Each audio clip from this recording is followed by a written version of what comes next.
Bonjour. Alors, ça fait un moment que j'ai envie de donner des nouvelles sur comment ça se passe avec ma stomie parce qu'il s'est passé pas mal de trucs depuis les dernières vidéos.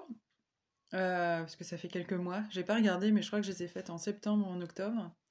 Donc voilà, 2 mois de plus, ça vaut le coup de faire une petite update et de dire comment je vis avec ma stomie provisoire. Pour reparler du contexte, j'ai une maladie de Crohn, j'ai eu une grosse rechute cette année. Et du coup, l'option qu'on m'a proposée, c'était de mettre la partie du côlon, enfin le côlon au repos, parce que dans ma maladie de Crohn, c'est la seule partie qui est touchée, la partie du côlon. Et donc, comme il était très inflammé et qu'on ne trouvait pas de médicaments qui puissent me soulager assez vite pour que je retrouve ou que je trouve une qualité de vie acceptable, on m'a proposé cette opération.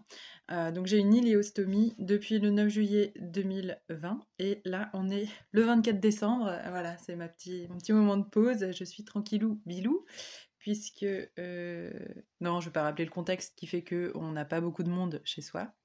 Bref, et en tout cas, je voulais en parler parce que je pense que quand j'ai présenté, enfin, la vidéo moi qui m'a marquée au moment où je l'ai faite, c'est celle pour les personnes qui pourraient avoir peur d'avoir une stomie, quel que soit le contexte, hein, maladie de Crohn, cancer, aléa de la vie qui fait qu'on se réveille avec un truc bizarre sur le ventre.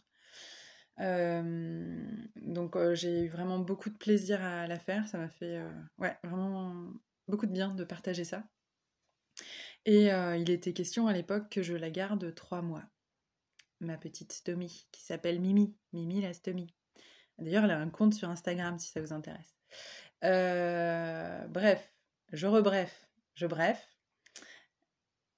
Au mois d'octobre, j'ai eu une coloscopie, ça faisait 3 mois, pour voir l'état du côlon et envisager la remise en continuité.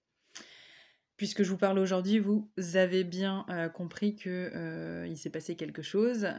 Donc en fait, pendant la coloscopie, on a vu que les résultats n'étaient pas assez bons pour oser la remise en continuité. D'un côté, ça m'a soulagée parce que je me sentais pas du tout psychologiquement, j'étais pas encore prête en fait pour revivre le transit. J'avais les douleurs et les enfin bref, je suis traumatisée de ce qui s'est passé avant, donc il me fallait encore un petit peu de temps pour digérer ce qui s'était passé, puis l'année que j'avais eue. Et donc, il y a eu une petite déception de me dire que mon côlon était aussi mal que même 3 mois après qu'il ait eu du repos, ben, c'était pas encore assez pour qu'il se remette. Et en même temps, j'étais soulagée parce que j'étais pas du tout prête à dire au revoir à Mimi et à la qualité de vie qu'elle me permet d'avoir.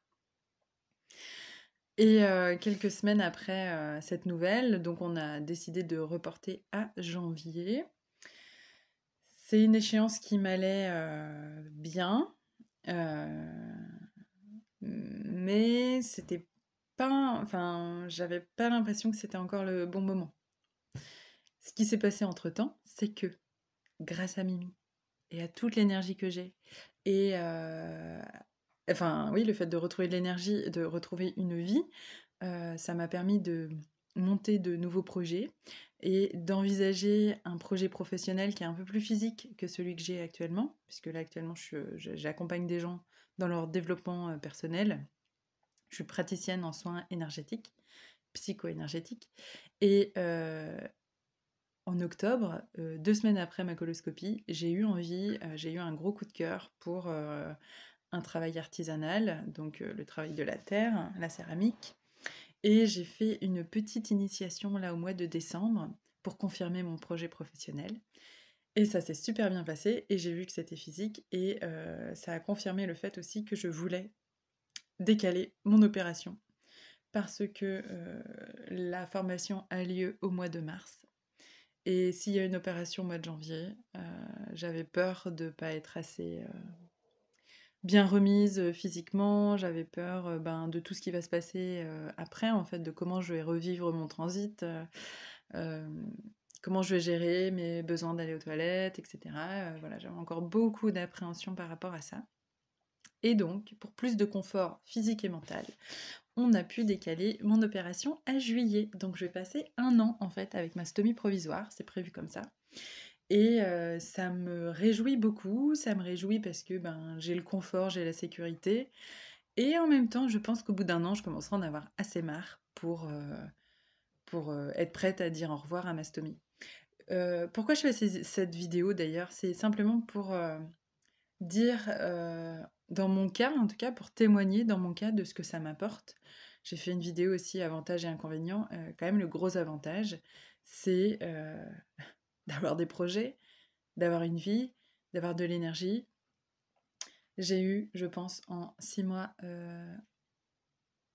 j'ai eu des fuites, mais jamais dramatiques au point à ce que ça sorte complètement. Disons que j'ai eu des fuites entre, ma peau et le socle. Toujours avec une marque et donc en changeant de marque, ça s'est réglé et donc ça, c'est vraiment à chacun de le voir. J'ai, donc ça a dû m'arriver, 2-3 fois, donc je pense qu'à ce niveau-là, ça va et j'avais mis dans les inconvénients qu'on ne pouvait pas dormir sur le ventre et quelqu'un m'a mis en commentaire que, elle pouvait et du coup depuis, en début de nuit, je dors sur le ventre, et après je sais qu'à partir d'une certaine heure, il y a pas mal d'air qui commence à remplir la poche, donc elle commence à se gonfler comme un paquet de chips et dans ces cas-là, il vaut mieux pas. Mais on le sent et donc à ce moment-là, je dors sur le côté ou sur le dos, donc ce problème est réglé et voilà donc ce que je voulais dire, c'est un message d'espoir dans le sens où on vit enfin moi, je vis très bien avec ma stomie.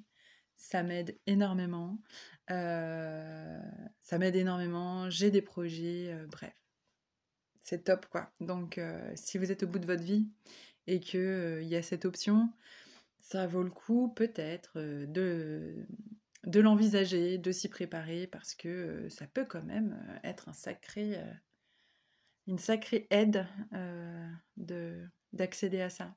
Pour des personnes, ça se passe pas bien du tout et j'en suis désolée parce que vraiment, j'aimerais tellement que ça puisse marcher aussi bien, pour tout le monde que pour moi, mais visiblement, c'est pas le cas. Heu, mais voilà, je voulais aussi témoigner qu'il y a des personnes qui vivent très bien avec et moi, ça me fait revivre à tel point que c'est moi qui en redemande. Donc voilà, je suis contente de me laisser ce temps-là et puis de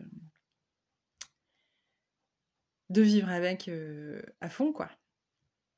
Voilà et ben, je fais ça un 24 décembre, donc j'en profite pour vous souhaiter, de bonnes fêtes, quelles que soient vos croyances.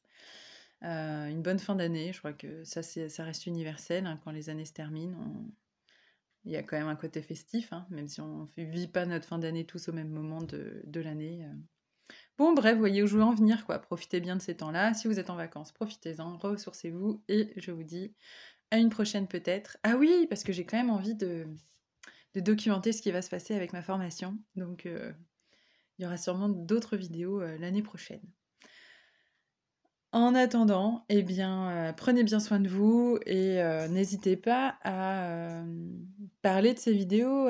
Si vous tombez dessus par hasard et que vous connaissez des gens qui sont face à cette situation par rapport à une possible stomie, quel que soit le type de stomie d'ailleurs, voilà, ça peut peut-être les aider. Donc, n'hésitez pas à partager vos trouvailles. Bonne journée et à bientôt.